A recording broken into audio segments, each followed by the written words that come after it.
The new 6-star feature divides the player base on opinion. Kabam won't be attending New York Comic Con 2021. It's ban season, baby, and this time the Mercs are targeted, and much more. Yes, hello everybody, welcome to the Marvel Contest of Champions news show for Wednesday. Hit the like button as you normally do, and hit the subscribe button with post notifications on. That would be peachy, thank you. And thank you as always to those that support the channel on Patreon as well as YouTube members. You're on screen now. And also those that give that lovely Twitch Prime once a month. Free sub for Amazon Prime. Get it, thank you. Tier 1 subs, thank you. Donations and bits, people, thank you. Oh, I'm speaking in a fancy way. Why is that? Because I feel fancy. I feel fancy and well groomed. Thanks to Manscaped. Hey, do you know there's an easy way to deal with your big hairy balls? That's a coconut. Shut up. So don't let your balls look like this and have your special areas dealt with by Manscaped.com. Manscaped is the only men's brand dedicated to below the waist grooming and hygiene. That means you can expect only the best products made from the best materials to give you the best grooming experience possible. So the perfect tools for your family jewels or infinity stones. Manscaped hooked me up with a bunch of tools and formulations from their Perfect Package 3.0, so let's check them out. I'm excited to check out the new Lawnmower 3.0 water-resistant body trimmer, the only trimmer on the market made from advanced skin-safe technology, which reduces nicks and cuts from all of those common grooming accidents. Yep, nobody wants to cut their coconuts, do they? And the Perfect Package 3.0 also comes with Crop Preserver Ball Deodorant and the Crop Reviver Ball Toner. No wonder your balls will thank you. I mean, look at it this way. You put deodorant on your armpits, you might as well put it in your most smelliest areas. FYI, these both smell amazing. You can get all this plus a replenishment of your favorite products and a replacement blade for your trimmer via mail every 3 months when you sign up for their peak hygiene plan. Plus, for a limited time only, you'll get yourself the Shed travel bag and the Manscaped anti-chafing boxer briefs. Manscaped is more than just a ball trimming company, guys. They also have a full collection of products for your hair, nails and body. Now finally go to manscaped.com and get 20% off plus free international shipping plus 2 free gifts when you use promo code RichTheMan at manscaped.com. Your big hairy coconut balls and your body will thank you. I am literally beaming. I've always wanted to work with Manscaped and it's been an absolute honor and pleasure and privilege to create a little sponsorship for them. So go and check them out, link in the description down below. Use that 20% off by using code RichTheMan at the site, and yeah, check it out. Your balls will thank you. Yes, and it's not just about like that area. There's other kind of like grooming products that they do, and great stuff, great products. Go and check them out. But yeah, we've got to kick things off with Marvel Contest Champions news. We're talking about summer event. Now, a few people have said, hey Rich, this has popped up for me, and it's hard to know what this is indeed to be associated with. Shout out to Udzav, if I'm saying that right, for sending this through, but also Agent APOC reminded me that there was something last year. If I'm vaguely remembering something associated with this. I got this feeling that this was something to do with the objectives for Summer of Pain, especially because we are literally like 1 week away. So it kind of would make sense that this would kind of come in with this because it's starting from week 4. Now, as of tomorrow, we're on week, or as of today, we are week 3. So it won't be until the following week that we could see anything when it comes to the special objectives. So I kind of feel that it's actually associated with that. It may be something else, and I may be completely wrong, but I think that is what it is. Like maybe Kabam accidentally put it live when they weren't meant to. Maybe something like popped off. You know how the game is: bug, glitch, something happens, it gets removed, blah blah blah. Same story. Right, now next up, this is a very important one to go over, and it's a new 6-star featured. I've definitely seen better 6-star features, but the biggest problem we're having is a lot of kind of dodging bullets, and essentially that's it. A lot of the time that we're going to be spinning up crystals, and especially since the start of the year and since the rotation and the collection of champions are released, you're going to see a few duff ones to dodge. And it's times like this I look at Newbie when he decides to put this, and it makes me laugh because it's like, it's funny because it's true at the same time. And he's got like a key here that says like trash bin, you'll hate that you tried. Censor, you'll have a bad day. Circle, not bad, need hide sig, and probably the best in the pool, which is that there.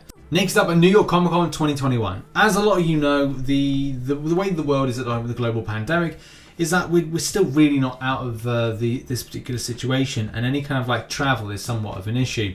In particular, I think the flight restrictions for, say, myself going to America is that I would have to quarantine for 7 days prior to going out of, say, my hotel. So I can come into the country, I'd have to quarantine for 7 days, then I could go out. This means I'd have to spend at least 11 days in New York. Not a bad thing, but 7 days in a hotel room can be quite boring, especially if you're going, oh, I'm in this lovely city and all I'm doing is playing computer games and just watching TV. Look, not complaining. It's just when you want to culturally explore, you're not able to. But here's the thing: when it comes to New York Comic Con, and from the point of like getting a booth and kind of representing things, it's not going to be as simple. The Javits Center has been expanded, but I think that the thing still remains. We're not going to be able to have the same amount of appearance of people that we used to. Hundreds of thousands of people, or 80,000 people in one area at one given time. I doubt it, because we're going to be mixing together. Either way, sad news is Kabam said, while the world starts to reopen, we are still not able to commit to attending New York Comic Con by the deadline. And that's just the thing as well. Vaccinations, again, like, do they have to quarantine prior to exhibiting and being there? That's a crucial thing as well. We hope to be able to return in person and get together as soon as possible, and look forward to being able to chat with you about the game and more once again. In the meantime, keep an eye out for as we work to recreate some New York Comic Con magic throughout the rest of the year in game, including 3rd Annual Summoner Showdown. So yeah, Summoner Showdown kind of makes up for that. Okay, I want to move on to a little bit of a response now. Kabam responded to something which I thought was quite interesting and was kind of like cool to look at, so I wanted to take a look at it. This question was posed to Kabam right here. Hey Kabam, is there any specific timeline or agenda in coming few months to buff the champions who are in dire need of some major buffs like Joe Fixit, Rhino, Thor Ragnarok, Karnak, Captain Marvel, the classic one, Groot, Iron Fist, a few Spider-Man men, and a bunch of Deadpool, to name a few. And I thought this was well worth looking into, like, you know, what's Kabam's kind of like take? What's their response to this? Kabam Mike doesn't disappoint with a response of his own, saying it's a combination of factors, not least of which is time and classification of buff. Overhauls take the most time, but even among those, some are more involved than others. Arguably, Diablo is probably the biggest overhaul since we started our new cadence, and to make that happen, we paired it with a simpler value only update. So why with Ronan and Angela selected before Venompool or Rhino? Because arguably neither of those two needs a moderate or value only update. We've been pretty open and clear about this. If you only want us to change some numbers on Rhino, we can be out in a couple of months, but that's not what people want. Lastly, it can come down to which ones we have ideas that we like for, and simply who we want to update. And I think that's it in a nutshell. Like, we as players, we do demand a lot from Kabam, but at the same time, it's a two-way street of delivery.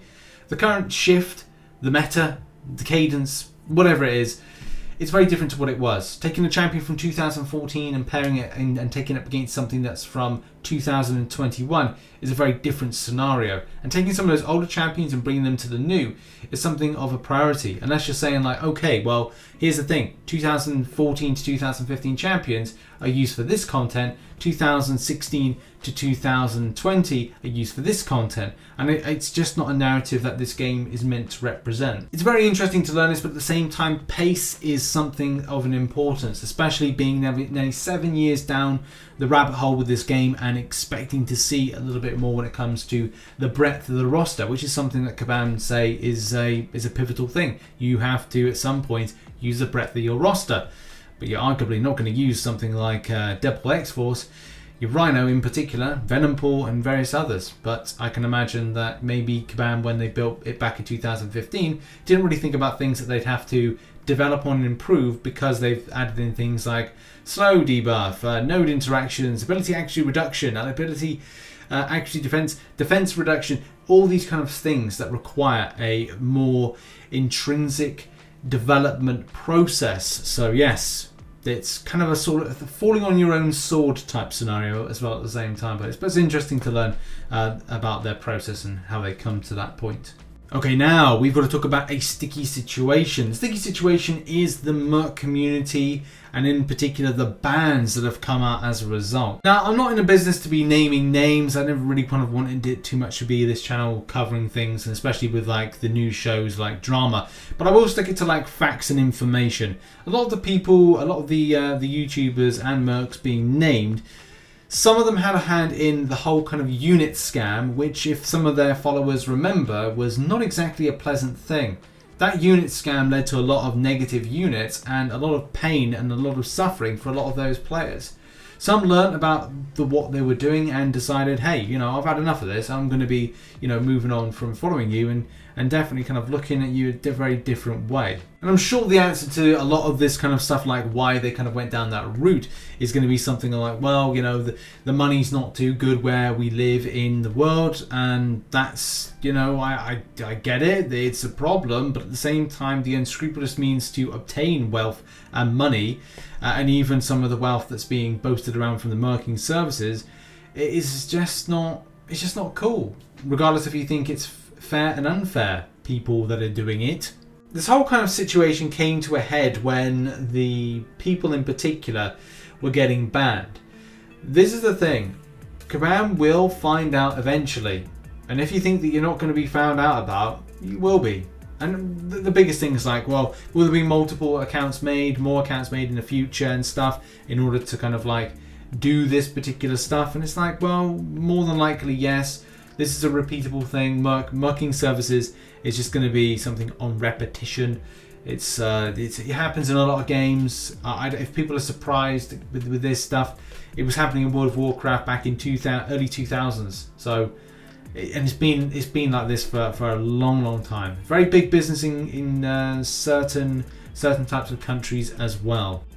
Now, Kabam put a stop to a lot of the posts that were covering this, especially on the forums. There was a really interesting one from many different sources, kind of like, again, attacking Kabam for various different things, revealing, and I don't get where the intelligence lies with a lot of these people, because they were revealing a lot about their business functionality. They were kind of revealing like, well, what VPNs they were using, what devices they were using, where they were going to get the money transferred over. Like the whole kind of like business situation was just honestly was just I'm still reading for it now, completely baffled. Getting access, I probably won't be kind of posting this. I think it'll go around my Discord for a little while, and I think a lot of people have actually seen this, but it's like, yeah, it's like odd. Apart from the post kind of revealing all, again, as I said, like the various different people, even saying like there's one particular person even named, and a list. There's a list of like of people that work for them, and saying this is part of like a larger operation. I mean, are you familiar with Takeshi69? Because I tell you what, in any kind of like interrogation, you would probably not hold up too well, because you'd be giving out everybody's like info. So yeah, this particular post ends with a load of demands. Auto fighting arena is a must. Stop the no VPN rule. Act 7.3 and Alliance Wars should be like arenas. All CCP not allowed for Legends run. Our customers pay a high... Now, if anybody's still pushing that narrative, Act 7.3 is going into beta in the next 2 weeks. So if you want to gather all the information you want to on the various different paths, and you want to do a Legends run, then there you go. Is that CCP only? No, everybody gets a chance to play that. And then like, yeah, they got obviously advantage. The Merc community is stronger than you think, and you have no idea how much damage you will do to the game. There are only two kinds of players in MCOC, Whales and Mercs. The rest are NPCs. I guess I'm an NPC then. And now we end as we normally do on a Wednesday with arena predictions. It's Black Widow Clairvoyant in the featured and it is Colossus in the basic. This is good news for a lot of players that want to go for a little bit of a grind, which I would be, but it turns out I am now really busy, so I now have to give up my Colossus grind for the weekend. However though, I have got some predictions for you which were down below and should be still down below. Black Widow Clairvoyant is a 6-star. This is a very tough one. This champion is a popular champion and I do feel that 100 mil is going to be enough. But you just don't know with this because it is popular enough. It's the first time as a 6-star being available and players may want to get it for the first time ever because she doesn't need to be awakened to be good. This means that her value on the round 1 could be a lot more than you might think. So 100 mil I'm sticking with. But if you want to put an extra 20 mil in, I probably would recommend it. Black Widow Clairvoyant is a 5-star, 45 mil I think it'd be fine. I don't think it's going to be ridiculous, especially with a lot of kind of a rerun of these champions in the past. Colossus as a 6-star, I think it's going to go for 80 mil. I think it's strong enough to go for that, and especially because people might want to go out for a dupe, so players may do that. And in the 5-star version, 35 mil, I think again that's fine, especially if we look at the way that Luke Cage has been situated from previous grinds. I think 35 mil is going to be fine. Maybe 40 mil to be safe, but I think 35 mil is low and fine for this particular one. And there we go. That has been your Manscaped sponsored. Thank you so much to them for sponsoring and check them out. I do recommend it. Like I gave a go with the trimmer just before recording this video. It is great, and as well some of the ball deodorant and other fancy things. You know, do recommend it. It's very nice and it's smooth now, very smooth. Check out some other content, and I'll see you soon. Bye bye.